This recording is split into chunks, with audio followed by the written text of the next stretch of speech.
We might be apart, but we're not alone, as we remember the Anzacs during this crisis. Good morning everyone, my name is Lieutenant Commander Christy Underwood. I'm currently posted to the Naval Postgraduate School in Monterey, California, and it's with great honour this morning to be able to contribute to the Anzac Day celebrations of 2020 by reading a famous poem by a famous Australian poet, Banjo Patterson, titled "We're All Australians Now." Australia takes her pen in hand to write a line to you, to let you fellows understand how proud we are of you. From shearing shed and cattle run, from Broome to Hobson's Bay, each native-born Australian son stands straighter up today. The man who used to hump his drum, out Queensland runs, is fighting side by side with some Tasmanian farmers' sons. The fisher boys drop sail and oar to grimly stand the test along that storm-swept Turkish shore with miners from the west. The old state jealousies of yore are dead as Pharaoh's sow. We're not state children anymore, we're all Australians now. Our six-starred flag that used to fly half shyly to the breeze, unknown where older nations ply their trade on foreign seas, flies out to meet the morning blue with victory at the prow, for that's the flag the Sydney flew, the wide seas know it now. The medal that a race can show is proved with shot and steel, and now we know what nations know, and feel what nations feel. The honoured graves beneath the crest of Gabba Tepe Hill may hold our bravest and our best, but we brave men still. With all our petty quarrels done, dissensions overthrown, we have, through what you boys have done, a history of our own. Our old world differences are dead, like weeds beneath the plough. For English, Scotch and Irish bred, they're all Australians now. So now we'll toast the 3rd Brigade that led Australia's van, for never shall their glory fade in minds Australian.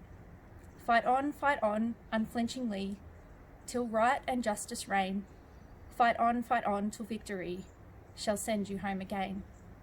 And with Australia's flag fly, a spray of wattle bough, to symbolise our unity.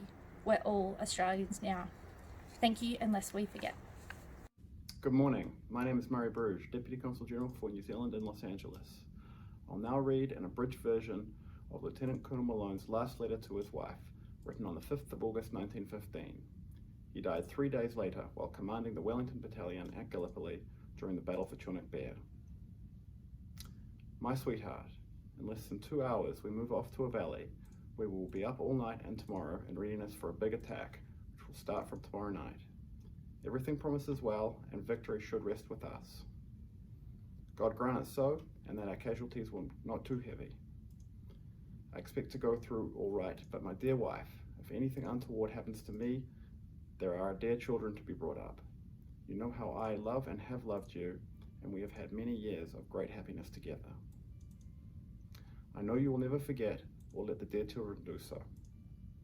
I am prepared for death and hope that God will have forgiven me all my sins. My desire for life, so that I may see and be with you again, could not be greater, but I have only done what every man was bound to do in our country's need. It has been a great consolation to me that you approved my action. The sacrifice was really yours. May you be consoled and rewarded by our dear Lord. Ko mamahara tonu tātou kia rātou. We will remember them. Good morning, I'm Lieutenant Commander Adam Atwood, posted to the Naval Postgraduate School in Monterey, California. Unfortunately, we cannot attend an Anzac Day service this year, so I'd like to take the opportunity to read this poem titled A Tribute to Anzac Day by Ken Bunker. With a hair a little wider, their step not quite so sure, still they march on proudly as they did the year before. Theirs were the hands that saved us, their courage showed the way, their lives they laid down for us, that we may live today. From Gallipoli's rugged hillsides to the sands of Alamein, our rolling seas and in the skies, those memories will remain. Of airmen and of sailors, of the Lone Pine and Silver Bay, the boys of the Dardanelles are remembered on this day. They fought their way through jungles, the blood-soaked desert sands. They still remember comrades who rest in foreign lands. They remember the siege of Alderbrook, the mud of the Dakota Trail, some paying the supreme sacrifice with courage that did not fail. to the icy land of Korea, the steamy jungles of Vietnam, and the heroic battles of Kapyong, and the epic victory at Long Tan. Fathers, sons and brothers, together they fought and died, that we may live in peace together, while at home their mothers cried. When that final bugle calls them to cross the great divide, those comrades will be waiting when they reach the other side. In Flanders fields the poppies blow, between the crosses row on row, that mark our place, and in the sky the larks still bravely singing by, scarce heard amid the guns below. We are the dead short days ago. We lived, felt, that storm, saw sunset glow. We loved and were loved, and now we lie in Flanders fields. Take up your owl, quarrel with the foe. To you from failing hands we throw the torch, be ours to hold it high.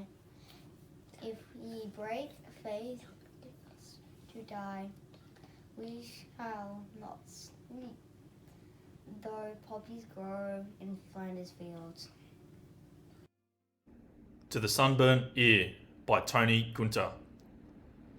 Our homeland was carved out by the Bushmen, been defended by our heroes at war.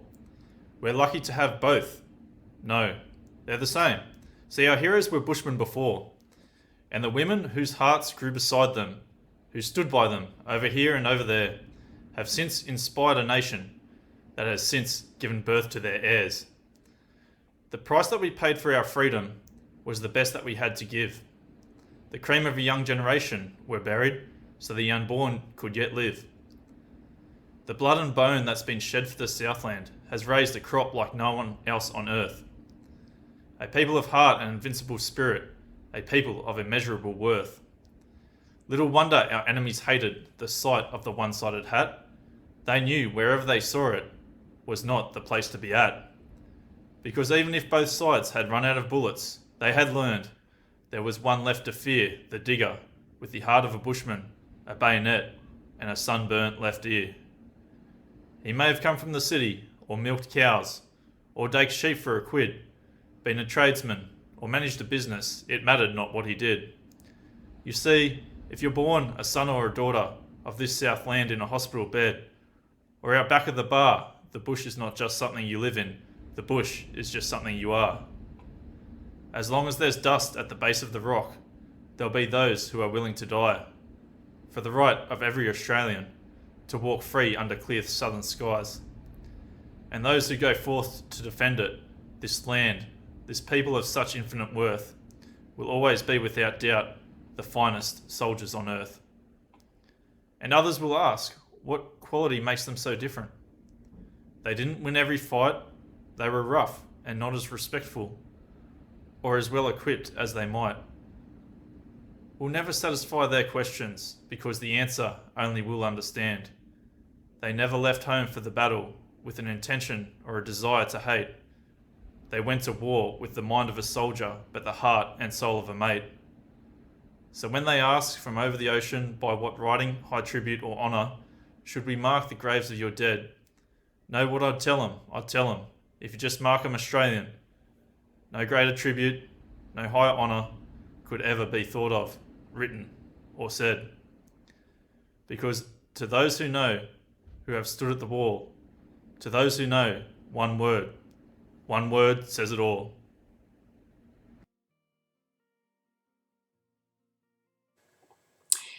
This is Bonnie Joy Costlon, commemorating with you Anzac 2020. I'm so sorry we cannot be together, but I would like to share with you the words of Mustafa Kemal Atatürk on the occasion of the commemoration of Anzac 2020. These words were said in 1934 and still hold true today. Those heroes that shed their blood and lost their lives, you are now lying in the soil of a friendly country. Therefore, rest in peace. There is no difference between the Johnnies and the Mammoths to us where they lie side by side, here in this country of ours. you the mothers, who sent your sons from faraway countries, wipe away your tears. Your sons are now lying in our bosom and are in peace. And having lost their lives on this land, they have become our sons as well. And so it is.